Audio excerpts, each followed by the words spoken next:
Welcome, ladies and gentlemen, to the second of the Harness Breeders Victoria's Breed to Succeed 2021 version. I am Paul Campbell, and welcome. I've got a ripping show tonight, and I'm not going to hold our first guest for too long, but we've got to thank a lot of our sponsors going forward, and we will get to those things very, very shortly. But the main sponsors for this series are both Barrastock and Kentucky Equine, so I must say a big thank you to those as well. There's some banner signage going across the bottom. I'll cross off on that in a little bit because full on show. I've got Bruce Edwards just about ready to go straight away with me. Brent Lilley will be joining me straight after Bruce, and then Andy Gaff. And it's about breeding for yearling sales. So Bruce is going to be our first guest, and he's going to discuss the process that they go through in as far as how they breed the yearlings and select the yearlings. And then both Brent and Andy, both been great supporters of harness racing, been in the industry for a long time, and how they go about purchasing yearlings and how far out they actually go about looking for them, and what process they go through while they're into that. So going to be a good show. I want people to interact. I want people to get involved. That's the idea of it. I've got Bruce on the line, so we won't hold him for too long, but please, if you've got any questions for Bruce, fire them through straight away. Don't wait to the end of the show because I won't have Bruce, but there will be question times with Nick Hooper. I have a couple of little interviews with Nick going through as well, just to give me a bit of time to get the next live interview up. And we will definitely thank all of our sponsors in the middle and towards the end of the show. But right now, I'm going to welcome Bruce Edwards. Firstly, welcome very much to Breed to Succeed. Bruce Edwards, thank you for joining me. Thank you very much, and thanks for having me on. You don't do a lot of media. I think we've got to get you doing a little bit more because you've got the good haircut. I've got a good head for radio, mate. I think that's probably the reason. Breeding for yearling sales. I was just asking you there before, you own Durham Park Standardbreds. How long have you bred for? And there's two parts to the answer of this. Well, look, I think I've probably been breeding horses for about 12 or 14 years, but I guess seriously for probably 10 or 12 years, which makes us a relatively newcomer to this industry, I suppose. It does, but your success rate is very, very high. You must go through I suppose an arduous process of picking your mares and selecting your stallions, and we're going to get to that. But do you do it all off your own bat, or have you had advisors along the way, or how have you come? Pretty much off my own bat. Like I've sort of had a pretty long-standing interest in genetics and all the rest of it for different sorts of animals or different breeds, and I guess the horses are the next step. A lot more difficult, I think, with Standardbreds compared to some of the things I've bred in the past, because it's very much a very tight breed. You don't have the options, I guess, of out crosses and all the rest of it you have in other breeds. But no, I pretty much do it for myself, and I stick to a couple of basic principles which aren't that involved, but I'm very much about out crossing and all that sort of stuff. So and I've got a few favourite bloodlines which have proved to be very successful for us. Rightio, we will get started. What I am going to preface this by saying is that I was in Ballarat before lockdown, before anyone says anything. I think it was the day before, but anyway, that's okay. And I had a look at your farm, and your farm is very, very unique, and I'm sure it might come up to in part of it about raising a yearling and how you go about it. But initially, selecting stallions and your mares and how you go about it, and you said to me there just before off air that you effectively you've made a decision with your business on which way you're going to head with it, and then I would gather that will affect how you go about selecting which stallions you breed to. I think although we really enjoy racing horses and owning horses, a couple of years ago I had to make a really basic decision of what was our business about. Were we breeders or were we owner racers? And I've made a very conscious decision that we were breeders, and that meant that basically everything we breed goes to sales. Like last year, every yearling we bred went to sales. This year, every yearling we breed goes to the sales. And then sort of, what do I try to breed to go to the sales? Well, we've got a little slogan that goes with our Durham Park, and that's basically we have a yearling for everyone, and we really try to achieve that. And so selecting stallions and everything is much about bloodlines, but it's also about price, about having yearlings which are affordable, because we really try to offer value for money. And probably as an example for that, I did some numbers this morning, but for the last 5 years, we've sold 56 yearlings at the sales. The prices have varied from $15,000 to $130,000, and that to me is fantastic, because that's exactly what we want to do. We want to have $15,000 yearlings, but we also want to have $130,000 yearlings, which means that to get those $15,000 yearlings, we have to use stallions which are not the top of the price range. And over the years, I've worked out that people are always saying to us, what's your reserve and stuff, and I generally always say, look, 2.5 times the stallion service fee, which means you can use good stallions and have prices at $15,000-$20,000. But of course, using the top stallions, you've got to earn a lot more at the yearling sales. And so, some good examples of that. And I love having being able to hold up examples of horses that have sold really good value and done very well. Like, I've got a little mare called Illustrator, and she's had 6 yearlings and 6 winners. The average price of her yearlings was $24,000.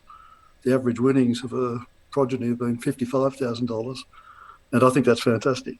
It means people can. I'm happy at the $24,000 because I'm making the money I need to make, but the buyers are making the money they need to make. So that to me is a bloody good example. At the other end of the scale, I've got a very, very good mare called an Aratak Bella. She's also had 6 winners from 6 yearlings, but they've won sort of $900,000, and includes Turn It Up and Perfect Sense and Treasure and really top line horses. But of course, she goes to the top stallions, and so I'm very happy with being able to sell yearlings at value for money, but I'm also very happy to sell top price yearlings, of course. How do you go about selecting stallions?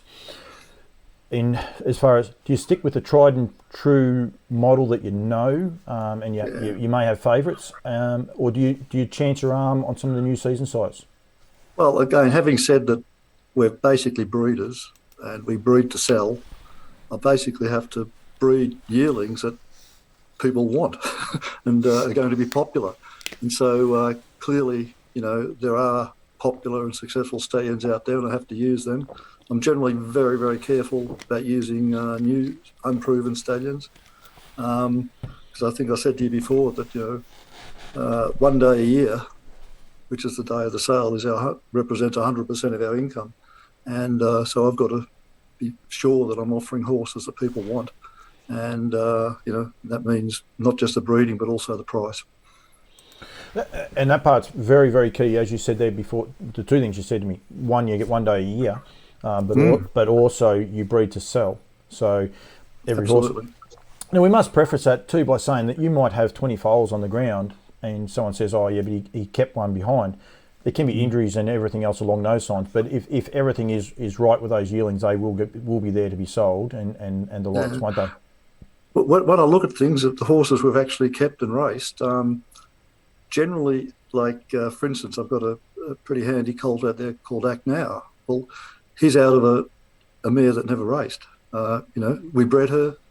She showed some potential, but she broke down, never raced. Now, we know the bloodline, but nobody else does. And so to send him to the sales, he simply wouldn't have returned his true value.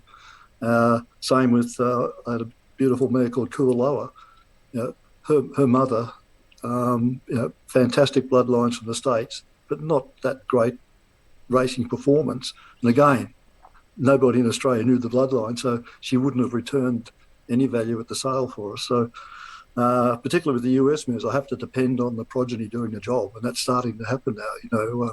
Most of our mares would be unknown to Australians, but their progeny is now starting to do the job, and so there's now a lot of interest. And so, the horses we've raised ourselves are generally horses that have come from, breeding that people wouldn't understand or wouldn't know, or horses I've passed in. Like I've got a colt called Beyond Delight. He won 4 from his first 6 2-year-old starts, including breaking the track record at Ballarat and Bendigo. But I passed him in, I think, for $20,000. He wasn't getting anywhere near the value, but that was, a few years ago. So occasionally I'll pass a horse in, very rarely with a colt, but sometimes I'll pass a horse in or a filly in if I think that she's got good brood potential. But basically everything goes to the sales, and they're all there for sale. Is that one of the juggles with Beyond Delight? Because I know I would imagine one of the drawbacks from him when people probably inspected him was his size, because he's not an overly tall horse, and I would imagine at yearling sale time he possibly was a little bit even smaller than what he is. He's a lovely built horse, but he is a touch on the small side. Is that one of the I suppose the problems breeding horses for yearling sales? I don't know. I think things when I first started to get involved with yearling sales, like everybody just wanted big horses. That's all they were looking for. But I think times have changed. I think you look at some of the superstars out there now, and they're not big horses. And I think people are learning now that big doesn't necessarily mean good. In fact, I think for young horses, big is probably an issue. Certainly, some of the horses I've raced, they're not big horses. They're just very athletic horses, and they just run. But so as I say, our selection is really about breeding, of course, but also about being able to find a combination between mare and stallion that ends up with something affordable that also performs. And I'm a bit of in this game. It's a whole lot of it's based on tradition and the subjectivity. I tend to be a bit opposite. I like numbers, and I actually do try to measure performance and stuff. And we keep a record of every single foal we've ever bred, and that's quite serious. And I can tell you that we've bred horses that 82% of the foals we've bred have won races, and I'm pretty proud of that. And 819 races for $9 million. It's not bad. And but we need to talk to thoroughbred people about this, because I can tell you those numbers don't apply to thoroughbreds. 102 individual winners that have averaged 8 wins for $86,000. So when you say that my average yearling price is whatever it was, $30,000, and 82% of them are winning $85,000, it's not a bad ratio, is it? This is becoming a great sales pitch. This is, I can tell you that. Well, as I say, I'm not here to do a sales pitch. All I'm trying to say is that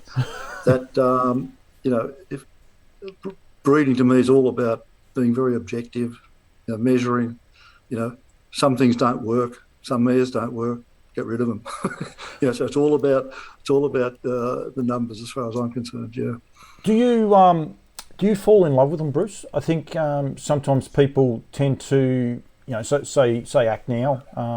He's been a great story, and then you get a couple of fillies, and you say we'll go back that way, and keep breeding along those lines. Or are you always very pragmatic? You look at the figures, you look at what works, and go that way. I think, as I say, I've got a passion for the industry, obviously, and I love the horses. But at the end of the day, I have to pay the bills, and I want to be successful. And being successful means breeding winners and having people that come back year after year after year to look at your yearlings because they're happy. And I've always thought that'll take time, because we're starting from scratch with a lot of new mares, but that's what's happening now. We're finding that most of our sales are to repeat purchases. 6 years ago, the major trainers didn't know us, but they all come to our farm now. So I think, we're getting there, and I think it's all about performance at the end of the day. Value for money and performance. Yeah, and I think that's key. For a person just trying to, I've got a couple of questions to ask you in a sec, but a person just starting up, thinking about breeding to the yearling sales, is there some advice you could give someone that's at the early stages of their breeding career? Oh dear, I don't know. As I say, I don't even pretend to have all the answers. I don't think there is a formula. I think it's you got to sort of work out your approach and stick to it. Look, I don't know. I think bloodlines are important. That's a start. To me, the three components to get a good horse. The bloodlines are very important. You'll always get the freaks, and you'll always get the horses that don't have any particular breeding. But good breeding is a good place to start. That, to me, particularly with the mares, doesn't necessarily mean it was a sensational race mare or whatever. I'm all about families. I'll always go back 3 or 4 generations. So the family's far more important to me than an individual mare's performance. And I think there's some good examples out there of super duper race mares that really bomb out as brood mares. Same thing applies to stallions, of course. So a good solid bloodline. It doesn't necessarily mean the best stallions produce the best horses. I think there is some principles in breeding that apply. I just happen to love Western Ideal mares. I have 4 of them, and they just perform like Ideal Priority. Particular, Idyllic. Just goes on and on. The Narrowtack Bella, Turn It Up, Treasure, Perfect Sense, Narrowtack Prince. I bought a mare in the US. I paid $6,000 for, called Who's Sorry Now. She's produced. Jack Williams is 150. Reactor Now is up to 100, I think. Betty Bissari is up to 50. So it's not necessary. You don't have to pay a lot of money for good mares if you look at the depth of their family. And my most recent one was I bought a mare called Carol's Ideal, another Western Ideal mare, and her progeny is just starting to come through now. But I just have tremendous success with that particular bloodline. And it works for you. It's actually, you're a great segue. You've done a good job. You should be producing this show. Brett Coffey's actually fired a question in that Brewster has a number of US bred mares, and he wants me to ask you, what do you look for, and how do you select a mare from the US? You just said then you purchased one for $6,000. A lot of people would probably say, why don't the Yanks want it? How do you actually go about your selection process? Well, that mare, it's hard buying good mares. It's almost impossible buying good mares in Australia. It's also very hard to buy very good mares in the US because the big studs just have so much money and they just buy them. So, like Ideal Priority, I actually watched her running in a race and she broke down. I rang the owners in the next 2 hours and said, "Do you want to sell her?" So I bought her literally, several hours after she broke down in a race because I didn't want to race her. I wanted to breed with her. Who's Sorry Now? I think she won the first 3 or 4 races and then just went horrible. For the next 5 or 6, she was absolutely horrible. And so I bought her very cheaply and then found out that she'd actually done herself a major injury and they kept racing her. But good families, go back 2, 3, 4 generations and very, very good families. But to buy super duper mares, it costs a lot of money, but you don't necessarily have to pay a lot of money. People say, why do you buy US mares? And the answer is, well, to find mares in Australia with similar families or whatever, if they exist, they'd cost an absolute fortune. There just seems to be, there's just more of them available in the US. And a lot of people in the US just want to race and not breed. And so there's an opportunity there. It's interesting though, because you said there initially the big studs generally snaffle them all up, but there is a market there in the middle if you're happy to sort of go looking. I would imagine you've got to do a little bit of groundwork. Yeah, I've been silly enough to look at the mixed sales at Harrisburg and stuff where they're selling broodmares and stuff, and it's crazy. Like the big studs have just sold $20 million worth of yearlings, and so they've got a lot of money to buy the mares, of course, and so you're pretty much wasting your time. So I don't think I'll be buying any more mares from the US, but it takes a lot of work, a lot of homework, and it's possible, but you've got to put the work in. And then I would imagine the harder part about that too, because you breed to sell, is selecting the mares that people are going to know something about the form so that they can sell those horses, or they can buy those horses at the sales. Otherwise, that's where you might get the 1 or 2 that don't meet the reserve. That's always been, I guess, one of the issues, and it's an issue I've really understood, that you know what it's like when you go to a sale in Australia. There's a big thick book and everybody's flicking through it, and they tend to look for the bloodlines they know or the horses that their mate raced or whatever. They're looking for familiarity. The trouble with imported mares is nobody knows them, so they know nothing about the family, they know nothing about anything. So I just knew that it would take a number of years, and it would rely on those mares, the progeny of those mares, for them to become popular. And thankfully that's happening. Most of my imported mares are really doing a good job in terms of producing good horses. G's fired a question in here. What age is a mare's best breeding years? And it's probably one of those questions like, how long do you keep a mare that potentially isn't doing a job for you? I don't know if there's any answer to that. I think there's some outstanding mares out there that just keep breeding sensational horses. But, I think the breed's moving on. And I think, older mares are generally from older families. So, they're still, wonderful to have. But,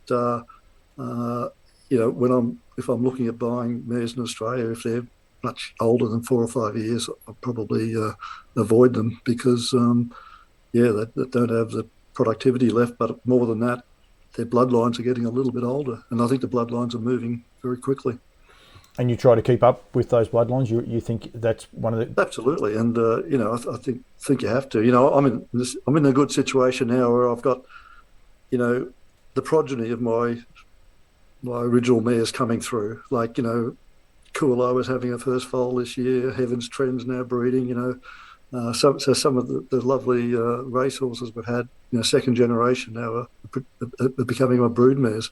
The difficult becomes what do you do with the old ones, and that's the problem with breeding in Australia. Old mares are just a difficult thing to manage, and there's no real market for them. Question here from Harness Breeders Victoria is when do you guys start preparing your yearlings for the sales, and how far out do you say select when certain horses have to come in? Do they all come in on the same day, or does like some come in earlier and later? It's changed a bit, and I think people get a bit surprised now that like probably 6 or 8 years ago we'd have them in the shed for 2 months or so, but now we tend to train them out the paddock. Jamie does a tremendous job with them, and they're handled from the day they're born, and she'll bring them in and out. She might bring them in for a week or two during winter, let them out again, bring them in, let them out again. But what we found is that they're just happier. They're just happier in the paddock. By the time you get to the sales, if you've got them in a box for too long, they just get sour and they just get fed up and all the rest of it. So our yearlings may not have the shine and the of horses that have been boxed for a long period of time, but they're generally happy and they're contented, and they're easy to handle. But they'll come in for maybe 7 days, 10 days, and go out to the paddock again. And we just do that 2 or 3 times leading up to the sales. And to be honest, we don't put a huge amount of effort into shine and all that sort of good stuff. I think people looking at horses nowadays see through all of that sort of stuff, and they're just looking for good racehorses. I've been to Bruce's, as I said. I went there the other day, and I must say, anyone says that's easy. His place is very, very unique. I recommend if you can get the opportunity to go there and have a look. I'm actually hoping to do something in the next month or so, COVID pending, with Jamie, just to sort of highlight it a little bit. But it's very. I haven't been to the south of New Zealand, but it's what I picture it to be like. Very big hills. It was a very cold, windy day I was there, and I will say it was very cold and windy at Bruce's. But it's a very unique place that you have, isn't it, Bruce? Yeah, it's the sort of place I wanted. I never wanted big, square, flat, green paddocks with horses standing around in corners waiting to be fed. So our horses live on, live in big paddocks, big hills. And I must say, when I see the foals and yearlings running up and down the hills, I say to myself, it's got to be good for them. And I really do believe that. I do too, and I don't mind running, but I don't think I'd take running up if I lived at your place. I know that much. I know. A lot of the girls who work there get the shits a bit when they have to go and catch a horse, because it's never easy. It's all up and down hills and dales all over the place. Yeah. No, definitely. Adam Fairley's put a question in here, and I hope I get the word right. But does Bruce use a coefficient of inbreeding percentage to pedigree matching? Do you look at those sort of things, or do you just? I don't get too complicated. All I know is, I'll go for the outcross every time. A lot of people, like the breeding inwards. I'm the opposite. I'll always go for the broadest outcross I can find, and not just because I think it'll make the best racehorse, but I think it has a role to play in soundness and general health of the horse ongoing. You know, I know in other breeds that I've been involved with, you know, we used to talk about a thing called hybrid vigour, and hybrid vigour was all about health and, well, you know, and all that sort of stuff. And it was all about outcrossing. You're actually a bit unique because you play for the long game and yet you breed to sell horses at the yearling sales. So you're doing a little bit of both, aren't you? Say that again, Paul. I didn't get that. You're actually trying to look after harness racing and take it to a new level, especially here in Australia. But you're also you breed to sell at the yearling sales. So effectively, like, people could sit back and say he's only in it for the quick buck, but you're actually there to turn a profit for the industry. You know, I'm doing this because I love it, and I just want to breed good horses, and I just want to give a whole lot of people opportunity to race good horses. So I think at the end of the day, the way the industry will grow is by people being successful as owners, and you know, I really want people who buy horses to be successful. I really do, and that's why I track every single one of them, and nothing disappoints me more than one of our yearlings breaking down or not making it or whatever. But equally, I get an enormous amount of satisfaction out of watching horses we've bred being very successful, particularly when a horse like Barramar that's made nearly $500,000, I sold him for $6,000. A horse like Reactor Now, I sold for $15,000. He's up to $100,000. A horse like Turn It Up, I sold for $26,000. He's up to $500,000. You know, that makes me very excited. I think that's great. Adam Fairley's fired in another one. How important does Bruce feel it is to line up the same stallions and broodmares in their third and fourth generations?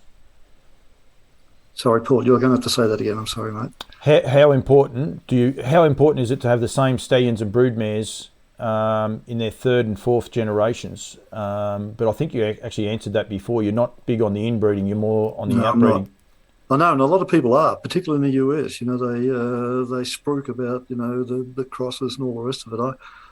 I'm pretty much the opposite. And as I say, it's not that easy at Standardbreds because it's a very inbred breed, if you know what I mean. Like, yep. Everything goes back to one horse, doesn't it? And but you know, like for instance, Turn It Up. I bred Narrow Attack Bella, a Western Ideal mare from the US, to Courage Under Fire from New Zealand. You know, that was the broadest outcross I could find. And you get a horse like Turn It Up that could have been anything if it wasn't for his injury. But you know, I'll do that sort of thing all the time. But then again, I have to be conscious that I'm sending yearlings to the sale, and people are going to be looking for the stallions that they like, not necessarily what I'd think, but what they like. So I've got to be very commercial. Is that one of the juggling acts you have? Yeah, and I'll try, you know, occasionally. I'll try and oddball.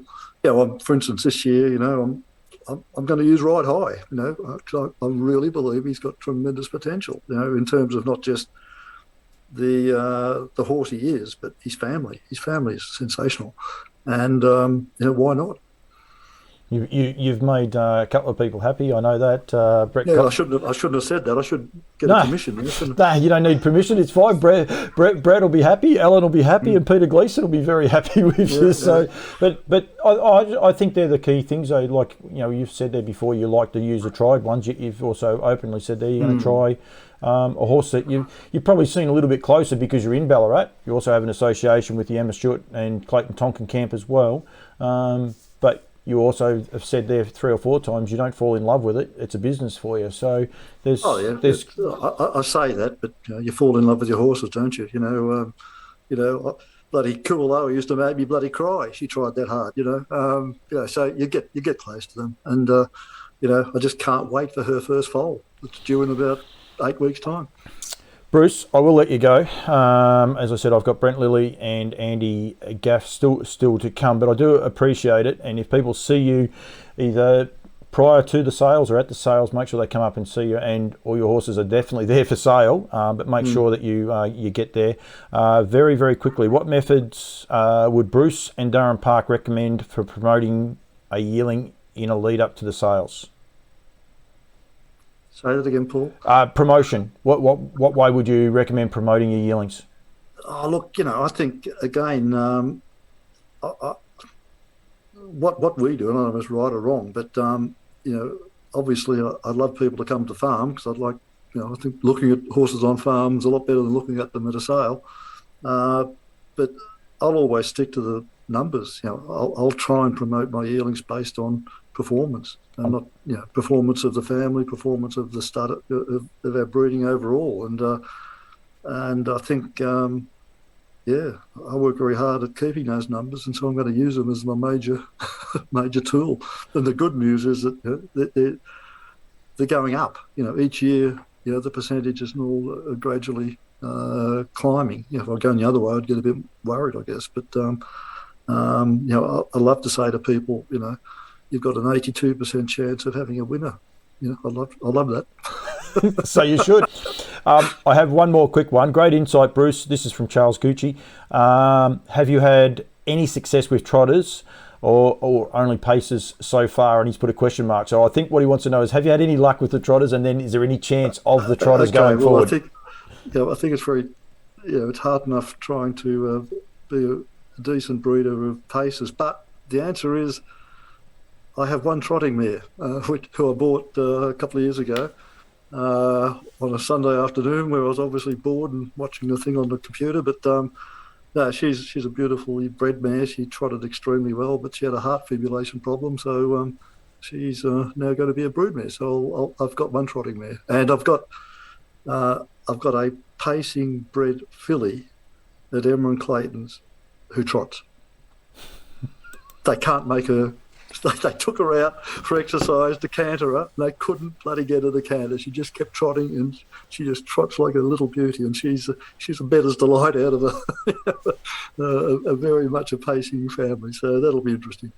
Bettor's delight's left his share of champion trotters as well. No, he has. He's done a good job. So yeah. Yeah. So anyway, that'll be interesting. So no, my main interest is the paces, but we'll see what happens. Bruce, great insight. Thank you very, very much. I think you do a great job. As I said, you've only been doing it for 12 years. I think you said, and professionally or full-time basically for 8 years. And the likes, and like you said, they're all for sale. 82% winners, so people can glean a lot from you. But I recommend they go and see you at the yearling sales or at the races, hopefully when we can get there. But thank you very much for your time. Okay, good on you, mate. Thank you very much for the opportunity. Thank you. There we have Bruce Edwards. I just stop that remote and just get my daughter. So we must say a huge thank you to Bruce, and as I said, we've got Brett, Lilley and the likes coming on very, very shortly. Coming up, I've just got to do a couple of things.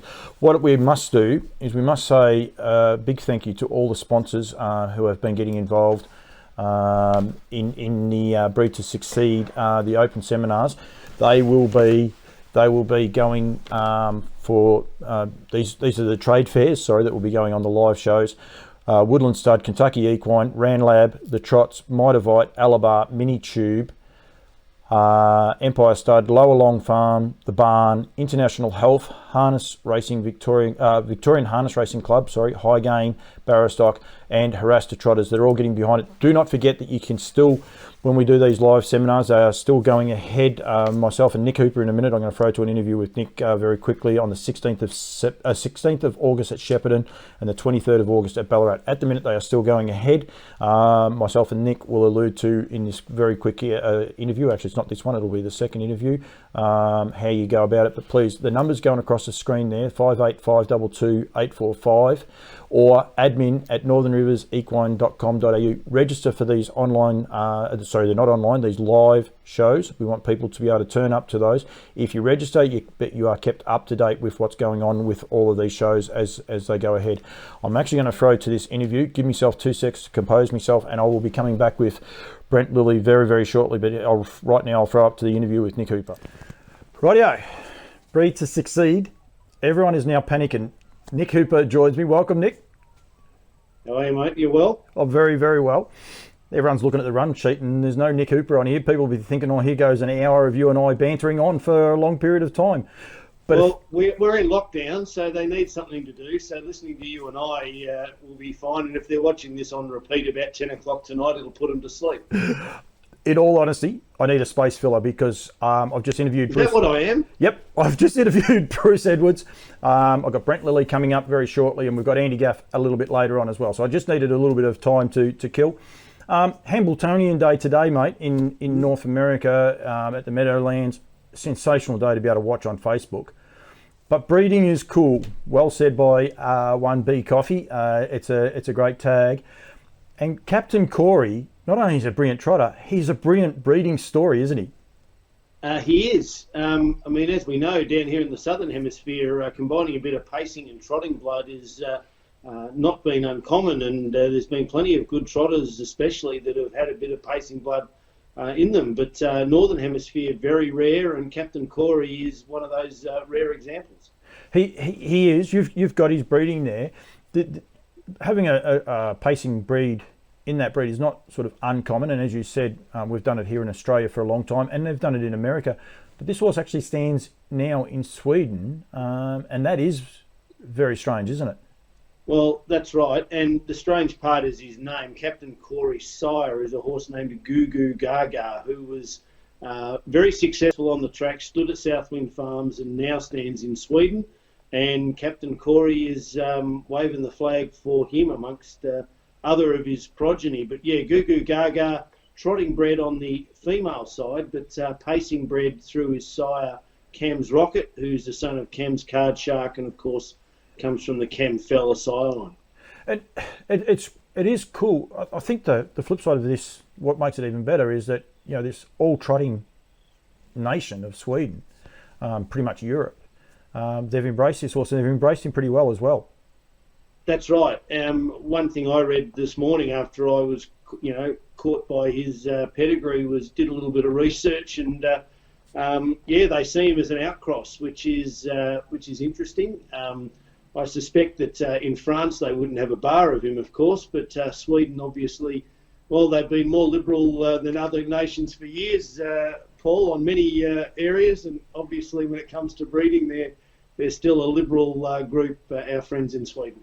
Aki, I'm not even going to try to say his last name. I can get the Aki part. Svanstedt. He is Swedish, and he's a Swedish superstar as well, so it probably makes it even a bigger story, doesn't it? Yeah, that's right. I mean, certainly if they're standing him over in Sweden, the win of Captain Corey will be huge. It's like that anywhere. If you win a Hambletonian type race, it's a good kick along for the sire. So, Goo Goo Gaga is, his name's up in lights now, so it'll be interesting to see what else he can produce in the breeding barn. Nick Hooper, you're going to be back in a minute, mate. Thank you very much. Cheers. Catch up. Rightio, I am back and under a little bit of pressure here at the minute because Brett Lilley hasn't answered my phone call. So we are trying to get hold of Andy Gaff as we speak. We might have just typed in the wrong email address. Just double check it. I just got my daughter doing some things on the side. This is very, very hard. Must say, don't forget these live shows. You get the chance when we do the live shows. At the minute, they're going to happen on the 16th of August at Shepparton and the 23rd of August at Ballarat. You get the chance to win a free service to American Ideal, the sire of 888 last night, being a son of American Ideal. He is doing a terrific job. Stands for Woodland Stud and for Lower Long Farm. You can see there on screen as well, Barristock and KER both being well represented there with the sponsorship as well, and also a huge well done to Lower Long Farms as well with offering up Pastor Stevens for $5,500. So you've got a $12,500 service fee and a $5,500 service fee there as well for offer at these great days. And as I said, we must say a big thank you to all the sponsors. These sponsors will be there on the day for trade shows and the likes going forward. Andy Gaff, if you are watching, if you could just check your emails, it'd be really cool. Or Brett Lilley, if you are watching at all, it'd be handy if you would answer. Either one would be very, very good. The joys of live TV. I've just sent a message out to Andy Gaff, and I am definitely waiting on him. Harness Breeders Victoria do a terrific job. I've actually got off the screen. We'll just see if anyone else has put some comments in. Peter Watkinson, great insight into breeding. I've just got to catch up a bit there. Great breeding. Well done, Bruce and Paul. Great insights by HBV. And he was very, very good, Bruce. We don't hear a lot from him from time to time. And he does a very, very good job. G said similar sentiments there as well.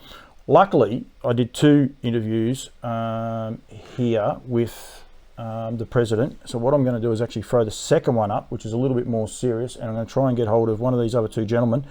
Pies, you are watching. If you could tell Lils to answer his phone, I might try him very quickly, but neither of the other 2 guys seem to be answering just at the minute. So I'll just try and see if I can get hold of Andy Gaff or Brett Lilley, and we'll go from there. Rightio, we are back now. Had 2 interviews. Love to say how they've been, but they will be live. This is recorded. Harness Breeders Victoria President Nick Hooper joins me. Firstly, Nick, it's been a good show so far. I'm going to say that because hopefully it has been. But I love this. I love these seminars that we're doing, and we've still got a few to go. Yeah, that's right. We're still planning on having these live sessions. COVID is causing havoc, as we all know, and appreciate all of our members' patience and everyone else who wants to come along to our 2 live sessions. And I think everyone understands that everything's been out of our control, and for exactly how long we're in lockdown going forward, who knows. But for the moment, we're planned to have the first session on Monday night, the 16th of August at Shepparton, and then a week later at Ballarat on the 23rd. I think we're all fingers crossed that we'll be out of lockdown by the 16th, but there's no certainty on that. So if we're forced to push things back, COVID pending, Ballarat and Shepparton pending, and also our guest speakers pending, we intend to do it. Kath McIntosh these days wears a wig because she's torn all her hair out trying to get these. Yes, that's it, absolutely. So trying to get this up and running. It's been a credit to her. Every time we've had something get in the way, she's just resolutely got on with getting the next date settled, and we'll just have to keep on going. So that's our plan. That's what we're sticking to, and hopefully for everyone's sake we're out of COVID very shortly. And of course, whatever it is, make sure you get yourself registered. Make sure that you're going via Northern Rivers Equine and registering. If you're not a member of HBV, become a member, because those that roll up, you're going to be in the running for an American Ideal service fee courtesy of Woodland Stud, or a Pastor Stevens service fee care of Lowalong Farms, the newly branded Northern Rivers Equine that Kath is running there at Kyabram. So lots of reasons, so stick with us, and let's hope that we can get these sessions away in the next couple of weeks. And then obviously to round it all out, we'll have a session up at Lowalong Farm. I think we're aiming early September the 5th, if my memory serves me correctly, and we'll round everything out there and draw those prizes on that day, and hopefully we can round out Breed to Succeed, but we'll keep rolling with the punches. Did you feel a cold draft go past when you said September 5? Should have I? Well, if you did, you got the date wrong. If not, you got it all right. It's a little in-joke. Someone will get it. Right. Don't stress too much. Right, you are flying.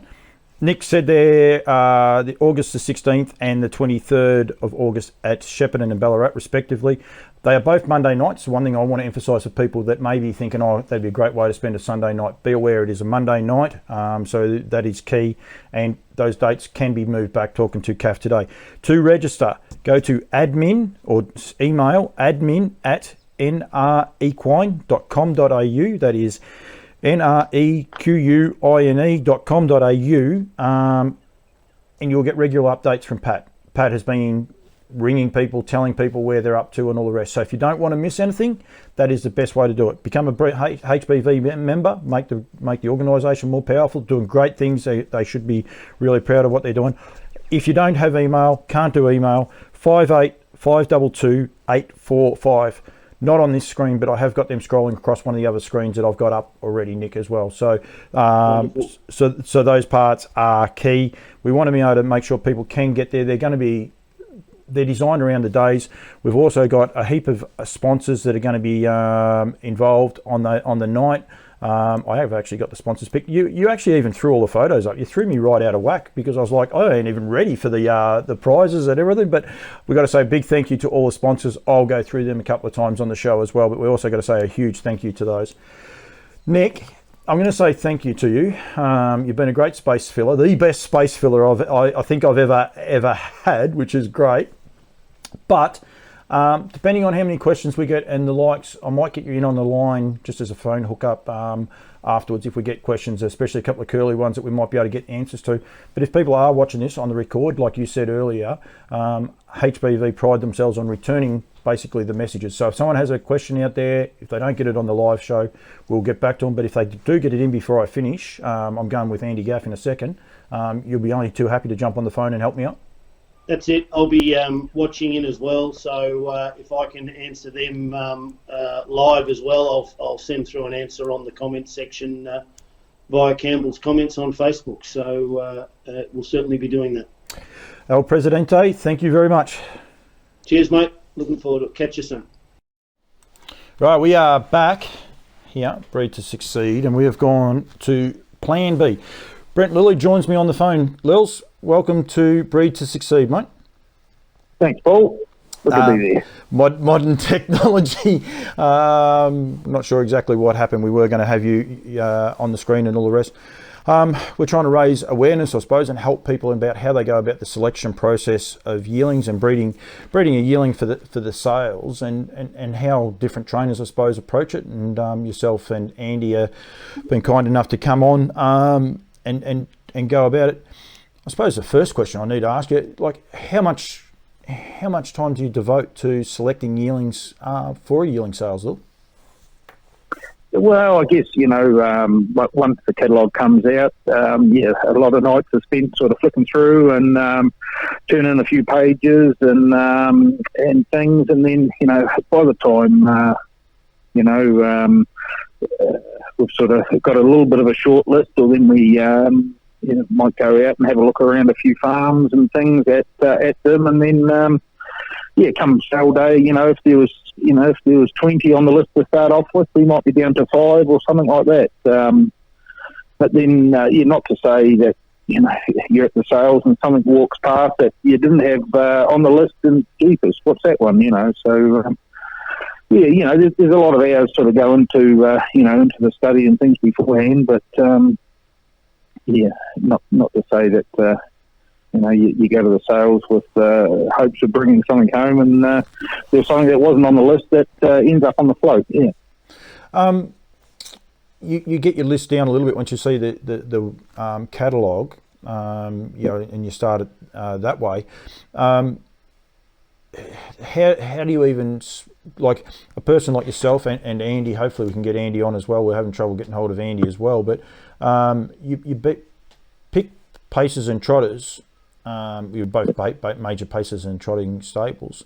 Do you sort of target? Do you source out your owners initially and say, what would you be looking for, and then you go to the catalogue and say, well, we've got to look for 3 paces and 3 trotters, or do you go through the catalogue and look, and then sort of suggest to your owners, look, there's a couple here we wouldn't mind. How about we purchase these ones, or try and purchase them?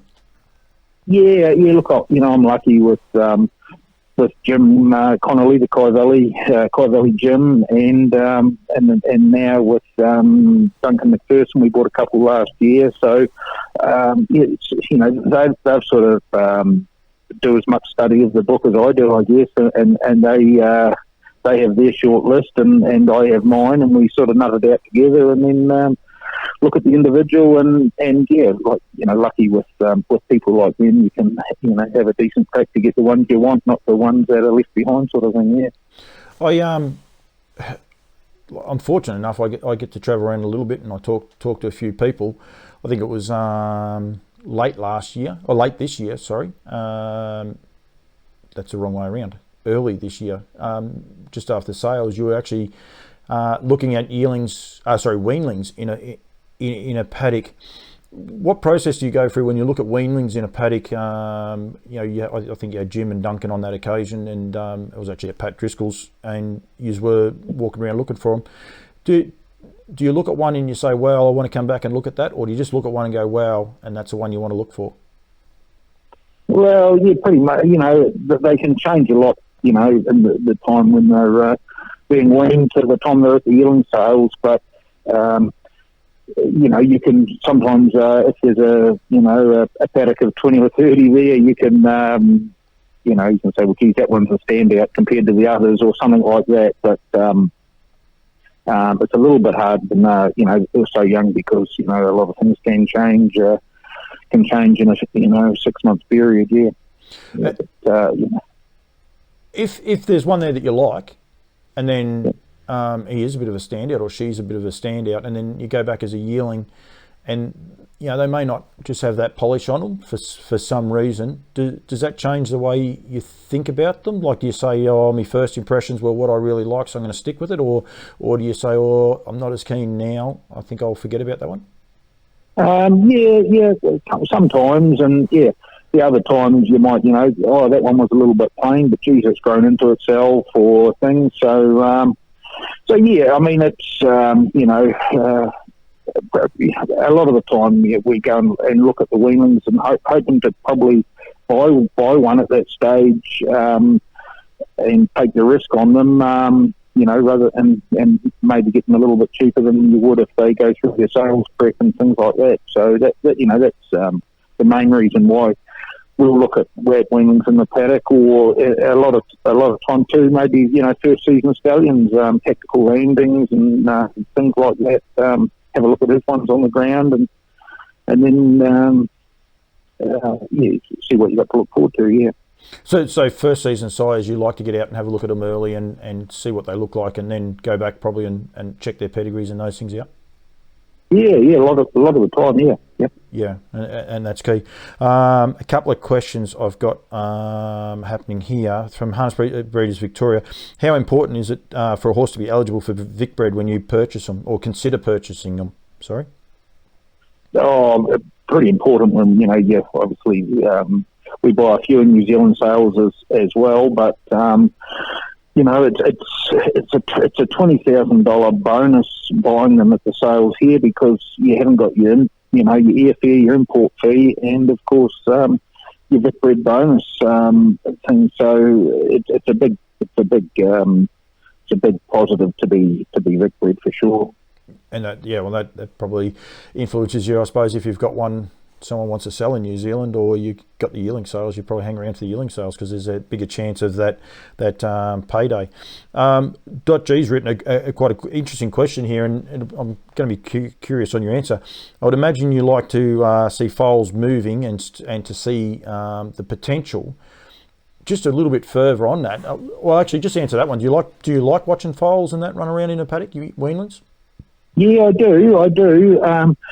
And I mean, it's been amazing over the years. You'll see horses that can be, look great trotting in the paddock but can't trot in the cart. And someone told me once, which I've sort of always stuck by the rule, that if you see a horse trotting around the paddock with its tail in the air, it doesn't necessarily mean it can trot that good in the cart, where a horse gets startled in the fright. But when you watch them, and if their tail's down and they're trotting, that's a pretty true indication of how they'll trot in the cart. But so that's something that I always look at, and I don't take too much notice if one's trotting like a stag with its tail in the air if it gets startled or something like that. So yeah.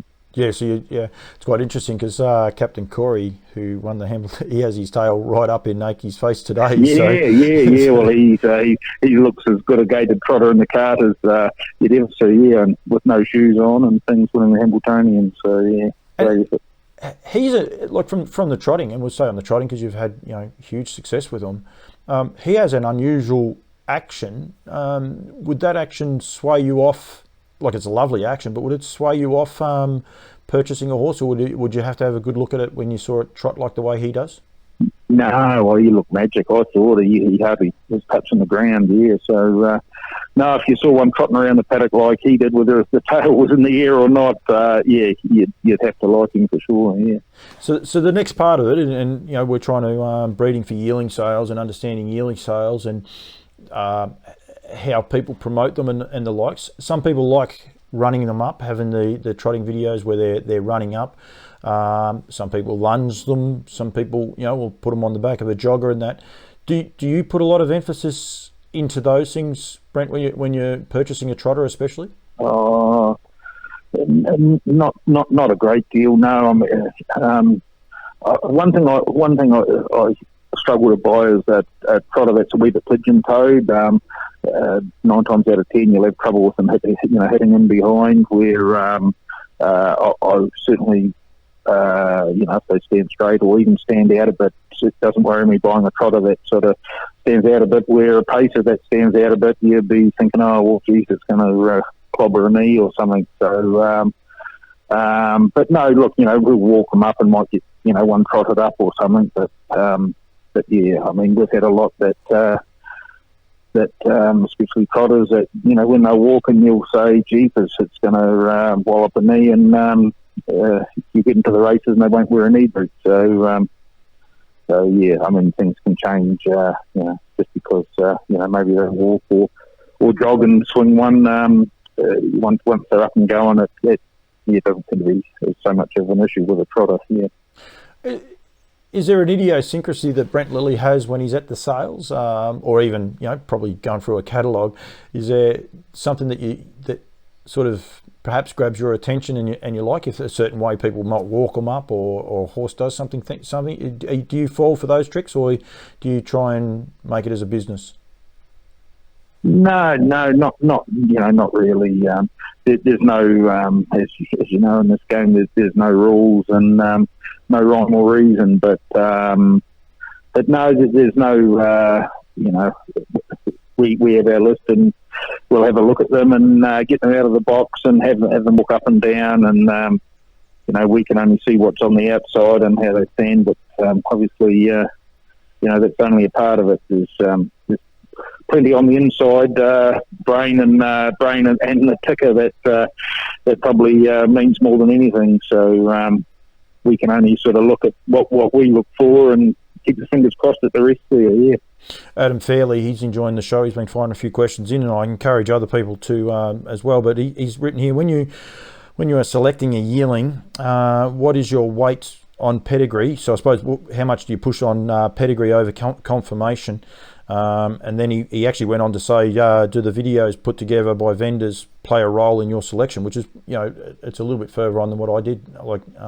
So I suppose initially pedigree over confirmation. How much do you put into those? Well, pedigree. I mean, pedigree is sort of, how we get our shortlist together, and then when we inspect those ones, the list will be dwindled down. But yeah, like I said before, it's not to say, I'll be looking at one and, geez, I'll spot one in the box next door, and what's that? And so it doesn't have to have a strong page if it's a good type that catches my eye.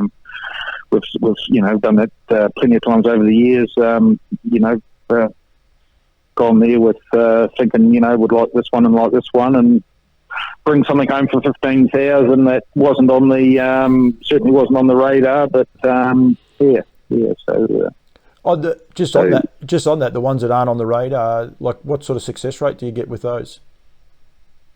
Well, Kylie Carey, I think she was 15,000, and she wasn't one that we'd looked at or had marked, and she won a Breeders' Crown, and then a couple of years later, Kylie Clichy, he was somewhere around the same money, and he won the size and the Breeders' Crown, and yeah, so on Jim's paid, he's paid 80 or 100,000 for ones that are no good too, so it works both ways. But yeah, there has been some that have just caught the eye that there's something about that have worked out all right. And then the other part of Adam's question was, do the videos that the vendors put together, do they play a role in your selection? How much do the videos that people compile help you, or do you not take any notes? Yeah. No, I watched them, and but yeah, certainly, on the videos you might have a star next to your name, look fantastic, and then you'll get them out, and you'll sort of think, oh yeah, no, I'll go with my original thoughts, or geez, this is a good type. I'll have a look at that video. So yes, I think certainly it's a good tool, but yeah, not the be all and end all, but it does give you a bit of insight to what's there. Yeah. If there was one thing, what would be the be all and end all for Brent Lilley? Well, I mean, it's, if you can get an outstanding type, that's by a leading stallion and out of a good family, well, you tick most of the boxes for a start, and certainly, that's about all you can really hope for when you come home from the sales, and then the rest is up to the horse. Yeah. Is there one yearling that stands out above all others that you may have purchased that you think that was a good buy and a good plan came together? Oh, probably not. Not really. Jim's High Valley Jim's. He's not afraid to to spend some money. But he's got a really nice 3-year-old called High Valley Hotspur now, which cost him a bit of money, but he's well bred and looks like he's got a good future. And he had to pay good money for him, but I think it'll be money well spent in the long run. Yeah, so I mean, he's one that probably hopefully going to be one of the success stories. But like I said before, there's been others that haven't been. So it's Yep. Lils, thank you very much, mate. Thanks for doing it a little bit ad lib, but it's worked out really, really well. I still can't get hold of Andy Gaff, so I'm actually going to make a phone call to the president of the harness breeders, I think, very quickly, and just touch off with him. But I appreciate you giving me the time, mate, and sorry that modern technology let us down today, which is... Yeah. But I do appreciate you giving us a bit of time and your insight as well. Really do appreciate that, Brent Lilley. No worries. Cheers, Paul. Thank you.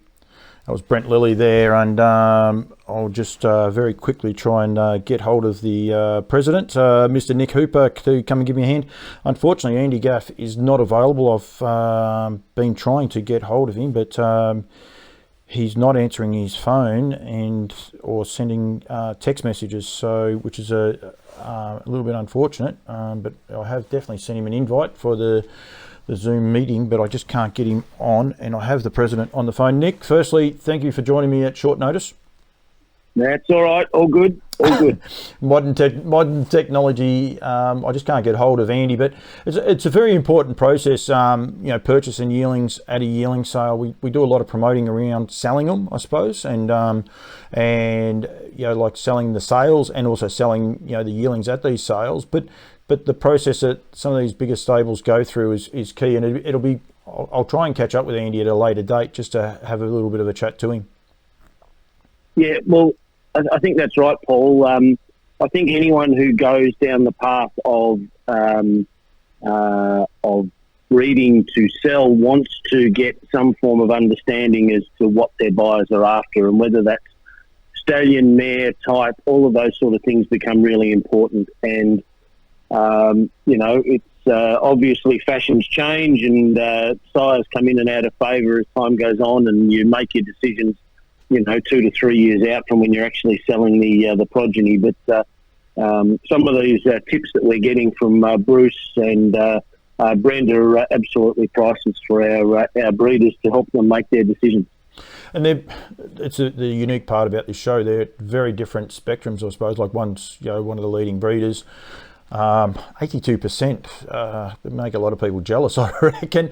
And then Brent, who is predominantly a racing person, but buys trotters and paces and extremely successful. And he's seen a couple of different sides of it too, with the Kiwis' involvement as well. Yeah, that's right. It's a pity that haven't been able to grab Andy. He's obviously got something else happening, and I think it'd be really important to get his take and add it to this info on our library, because I'm sure that different trainers will look at things differently. But Brent and Andy are two of the most successful going around. So their eye for a young horse is going to be second to none. Yeah, and I was fortunate enough to see Brett Coffey and Andy going around looking for that stay, and they were looking for last year too, and that was one of the ones I wanted to go with them prior to purchasing. How much they went into purchasing that horse, because I know they put a lot of groundwork in that I saw, and I reckon they probably done 2 to 3 times as that away from the scene. So look, I've sent him another message. Unfortunately, he's not answering text messages or anything, so I'd say something's possibly happened to Andy. His is not a technology issue, he's just not answering, and I did speak to him earlier today and he was all ready to go. So I would say something has happened there, so we'll leave it at that, but I will definitely try and get onto him. Prez, we must remember to promote both these shows coming up. We'll go with the Shepparton show first. I'll put the Ballarat one up first, but we'll go with the Ballarat show. Dr. Angus McKinnon and Jim Vasey will be the two vets speaking there, 6 o'clock at the minute. And I'm in trouble, 16th of August. That's the wrong slide. Please don't take any notice of that slide. It shouldn't be the 26th of July. It is the 16th of August. And then there will be John Coffey, Brett Coffey, Peter Judd and one Nick Hooper discussing breeding and pedigrees, which is going to be really good. Yeah, look, we're hoping that Peter and John can get across the border. That might cause a problem. We've got a little backup plan there, but effectively, if it's left to Brett and myself, I'll throw on a twirling bow tie and see if I can match Brett in the fashion stakes, and we'll keep everyone entertained and informed with all of the different breeding resources that are out there, and also have a look at how Brett and myself might go through choosing a match for a mare, and hopefully some of that information will be helpful for those who attend to they can pick and choose the information that they think suits them. How long since you've been to Benstud? How long? I've never been to Benstud, believe it or not. It's only about 40 minutes past Shep, mate. I don't think we have to worry about Pete getting across the border. No, well, last time I checked with Kath, he might have been actually up in their New South Wales farm. So maybe that's changed, and maybe he's been able to get across the border. But look, at the end of the day, if we can get everyone there, that'll be fantastic. But as with COVID and borders and everything, who knows what's open today might be closed tomorrow, and vice versa. Yeah, absolutely, and it keeps changing things. And then on the 23rd of August, this tile is 100% right. We've got Dr. Tyler, I don't know the first name, and Dr. Ian Fulton as your vets. They'll be there discussing it, and then again, John, Brett, Nick, and then it's got and more. So I gather Pete's not going to be at that one, but there's the potential for someone over that Ballarat area to join us and get involved. Yes, Kath is working on an extra person. I won't say a name at the moment because that person might not be available, but certainly got some plans in place to get some really high-quality people to provide their advice and information on how they go about things. And we will say I'm not actually technically on the committee, but the idea is that we really want people to get there in person, one, to support the trade fairs that will be happening on the night. Everyone that's on that screen right now will be involved in that, but it is a key component of what you want. You want people to get there, not only to be able to see the trade fairs, but the shows, and then also get involved with some great prizes. Look, I think the trade fair is going to be a really great element of the night because it's going to allow people who attend to in a friendly, casual environment to actually spend some time talking to the various studs, the various suppliers, understanding things. Don't always, in fact, there is no other opportunity to do this unless you take the opportunity to ring them up or come across them at the racecourse. So I think it'll be a really important part of the night, great for people to network, great for people to mix, have a drink, have a bite to eat, and really enjoy it before we sit down and listen to the speakers. Nellie Melba's joined me. She's asked a question, sorry, and it's great to have her join us. She's been a great supporter of the Breed to Succeed in both seasons. Will the 2 sessions be available on podcast afterwards? Potentially, but they won't be up straight away, Nellie. But if you're not there, you miss out on the opportunity to winning a free service fee to American Ideal, valued at $12,500. And as I said, 888 last night. Got the chockies for Shannon Nixon and the crew. He's, of course, by American Ideal. He's doing it everywhere, so which is very, very key. Or Pastor Stephen for the trotting people there, valued at $5,500. Can the president win the raffle, the lucky prizes? Yes. No, of course I can't.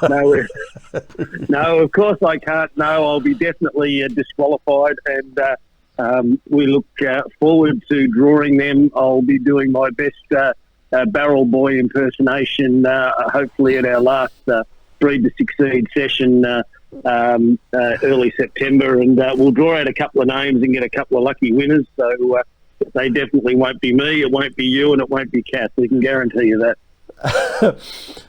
I'm waiting to see the barrel. Everyone wonder why I'm smirking. I know what the lucky barrel thing is, but we won't go there. And it's been put on the end of this post here from Harness Breeders Victoria after the final episode in early September, which at the minute is down for September 5. And it's basically what comes in the white box to keep everything politically correct and the likes. We're going to go that way with Kath. And then you and I also might just have a little bit of a spin-off off that, but Kath McIntosh will just be showing how you get it from from farm to your back door and the process that we go through for that, along with other stuff. And the video of Shep and Ballarat will be made available, but so you've got to get there and get involved, that's for sure. And Nellie, you're more than welcome. 2 happy faces. Thank you very much. Nick, no, you thought I said thank you to you because it's very hard. You do a good job, mate. I tell you, you're my go-to man. I'm going to call it a day. I do apologise, and we'll definitely catch up with Andy at a later date. I'd say something must have happened there, so a little bit of a change up. But Breed to Succeed, we want people to keep breeding. Breeding is fun. It's a lot of fun, and we want people to keep getting involved. Make sure you become a member of Harness Breeders Victoria as well, Nick. Yeah, $55. Pretty cheap. You get plenty of value for your membership, we believe. People should keep an eye out on their letterbox in the next fortnight because the stallion guide's about to go to the printer. I've just been looking at the proof over the weekend. Morris Hanrahan, our treasurer, has done a wonderful job in pulling all of that together. So everyone will have that to look at very shortly, all things being equal.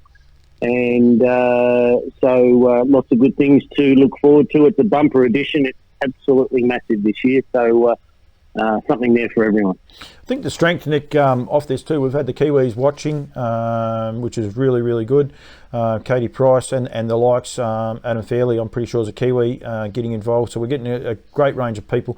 Getting these out as an informative is key. It's probably about the only good thing that's come out of COVID. People are using different technology, and I think people are accepting of the fact that it doesn't always work. Like with Lil's, it worked the other day, but for some reason tonight it didn't want to work, and that makes it a little bit trickier. But these are great informative sessions, aren't they? And a great way to get the message out there. I think so. I think Adam Fairley's from New South Wales, so he'll probably resent the Kiwi remark there, Paul. But he's been involved in Bling It On for quite some time. But it's lovely that our Kiwi friends are listening in, and we're getting people from all around the country getting involved, and because that's what it's all about. Whilst we're HBV, it's all about all of us breeding and getting the best outcome that we can for our Australasian herd. Absolutely. .G, you're more than welcome, and you are spot on. We've got to make sure we look after our sponsors, Woodland Stud and Lower Long Farm for the 2 service fees, but also Barristock and Kentucky Equine, who in partnership sponsor this day, these seminars, and make them available. And as I said, we've still got 2. We're going for the 16th of August and the 23rd of August at the minute, but they could be subject to change. Make sure you're aware they're a Monday night and get there. Nelly, you should get there. They're a great day. You get to meet everyone, and it'll be great. Murphing, you're very welcome as well. They're all in. Nick, I think they enjoy this show, so which is good as well. So I don't know why they only listen to me rabbit on for a long period of time, but that's all right. That's fine. That's all right. It's your charisma, Paul. It knows no bounds. Next, I'll say you're going to try to sweet talk me.